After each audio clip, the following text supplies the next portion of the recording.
So in this Moomoo tutorial video, I am going to be showing you guys how to deposit Canadian currency into your account on the Moomoo application. So once you open up Moomoo, what I want you to do is to go to this bottom bar. So right now I have markets selected. Just right beside that, press on accounts. Once you're here, I want you to go to where it says deposit right here. If you can't see it or it looks different, press on all and then press on the deposit icon, either under shortcuts and or funds. Now, once you're here, if you want to deposit Canadian currency, make sure that you do press Canadian dollars. So once that is done, it'll bring you to this page. Now, to deposit Canadian currency, you can go one of three methods. You can go an online bill payment, you can go a wire transfer, or an EFT, or an electronic funds transfer. Make sure you guys read what each of them are.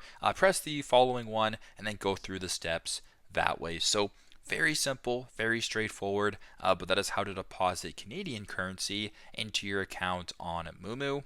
Thanks again for watching, and I hope this video helps.